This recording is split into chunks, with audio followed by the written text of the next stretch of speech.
Welcome back. I'm attorney Thomas Burton. I'm a business law and estate planning attorney here in Wisconsin. And today's topic is single member LLC versus multi-member LLC taxes.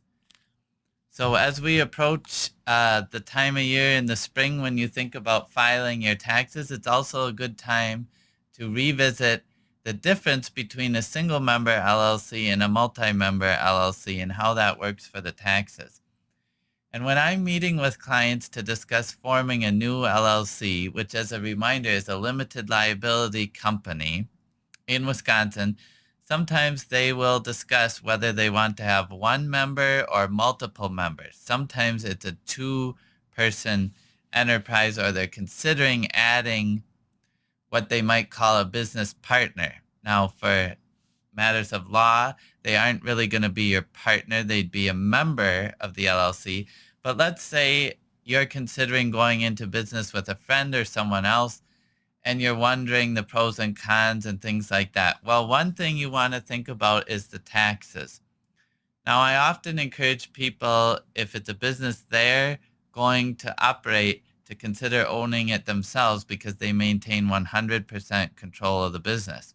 But the other side to think about is if you add a member, how does that change your tax filing options? So I put together this video to help walk you through it. Basically, it's important to understand an LLC is a creature of state statute, meaning whatever state you live in, you form the LLC under the laws of that state, or you can choose another state, but it's going to be formed under state law, the legal entity. But then we get to the IRS level, the federal taxation, and they have a couple options for that. So on this side, I have a single member LLC. That's one person as the member. 123 LLC. By default, the IRS calls it a disregarded entity, meaning you have flow-through taxation. So you can see here I have 123 LLC. The profits and losses of the business will flow through to the individual owner's tax return, generally on your 1040 as either Schedule C, Business, E, Supplemental, or F for farming. So a lot of folks are going to be on Schedule C if it's a business, filing your profit or loss from the business, similar to a sole proprietorship. So when you hear someone say they're a single member LLC taxed as a sole proprietorship, that's what they're talking about.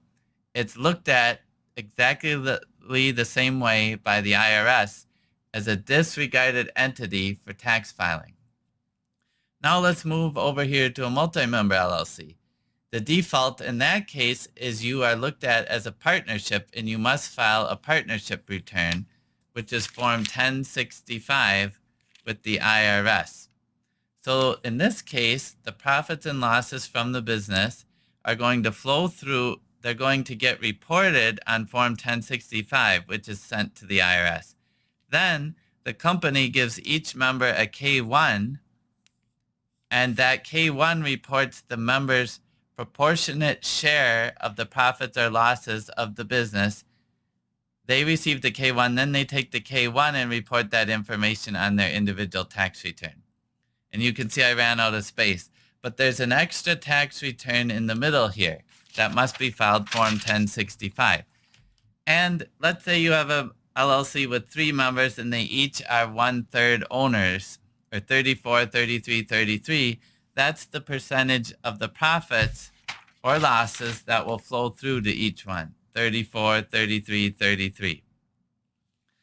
So what's important to keep in mind when you're forming your LLC, and discuss this with your attorney when deciding, if you're forming a single member LLC, your taxes can be relatively straightforward like a sole proprietorship, meaning you don't have to file an extra tax return come tax time.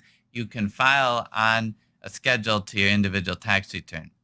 If, however, you're forming as a multi-member LLC, you immediately are going to trigger that requirement to file Form 1065, the partnership tax return. And in my experience, most people need to hire someone to help them do this. If you do taxes in your day job, you can probably do it, and some people learn the form. But a lot of people hire someone to help. So just think about this in terms of your startup costs and ongoing tax compliance costs.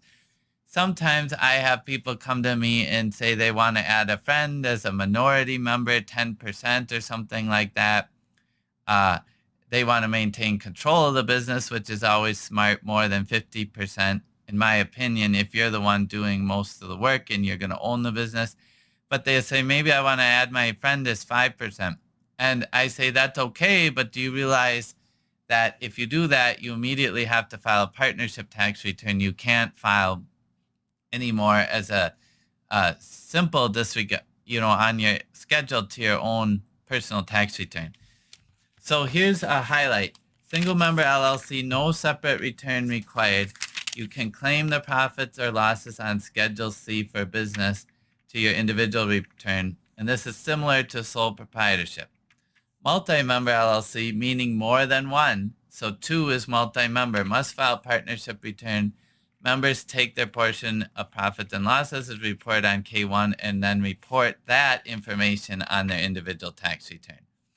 So again, it's more than one member is multi-member. It doesn't mean, if you're 12 members, you have to file the partnership return, but if you're two, you don't. So think about that side carefully in terms of the tax compliance, and it depends on your business, how big a business you're starting. Are you a startup software company, or are you a startup lawn service company, and who's going to be helping you with it? Now, both entities can choose to be taxed as a corporation, and that's another discussion for another day you should have with your attorney and tax advisor. But if you choose corporate taxation, then you get taxed at the corporate level, and then you would, the shareholders or the members would get a dividend distribution, and then they would pay tax on the dividend. So a lot of people don't do that because of you hear about the double taxation. But in some industries, you may want that. So here's the key points. Think carefully about adding members and whether it's worth the extra tax compliance costs each year. If you're just getting going and you're keeping a lid on costs. Single member LLC as disregarded entity is the simplest for tax filing. So if you're already a sole proprietor and you're worried about what happens if I form this LLC I know it's a good idea for liability purposes, well, you can form one and still file as a Schedule C to your tax return like a sole proprietor. And the final thing I want to mention is for viewers here in Wisconsin, if you're in a community property state, the IRS has a special rule where they will allow a husband and wife to own the LLC as the only members. So they're the only two members, but they can still file as a disregarded entity, meaning no separate partnership tax return. In Wisconsin, we have marital property, which is called community property in most other states. So there's about a handful of states that have community property. California is another one. And the IRS has said if you want to file as a disregarded entity and husband and wife are the only members, you may do so. So that's a big bonus for husband and wife LLC owners in a community property state. Now, the IRS says you can also elect to file as a partnership, and they will accept that as well if you want to do that. So that's a discussion to have with your attorney and tax advisor. But just be aware, if you're watching this video, you already have the LLC set up or something, and you are a husband and wife member, and you're living in Wisconsin, you can still file as a disregarded entity, which is really nice. If you file joint tax returns, you can just file as a Schedule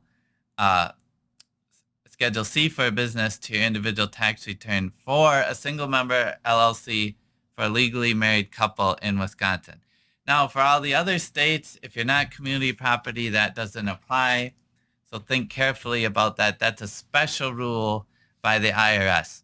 But in general, think about whether you want to be single member LLC or multi-member LLC, and think about the tax side before you make that decision to file and form the LLC and the Articles of Organization with the state of Wisconsin, because it's important, in my opinion, to have a clear picture of the ongoing tax compliance costs of your LLC. And if you watch some of my other videos, you'll know Currently in Wisconsin, the annual fee for an LLC is $25, so the ongoing compliance to maintain it is not that expensive. However, paying someone to file your partnership tax return each year likely will be several $100s, which is significantly more than the LLC filing fee. So just think about those costs. Again, if you're a business looking at keeping a lid on costs, a small business, it's important to understand that difference, because I've seen some situations where people had no idea that adding a friend or a relative as a 5% member of their LLC could make a big difference on the tax filing options available to them. So I hope this video has been helpful to you. I try to make videos on topics I see come up and ones I also think are confusing, can be confusing even to me as an attorney. And if you have found this helpful, consider giving it a like so others can see and benefit from the information as well. Thanks for watching, and we'll see you next time.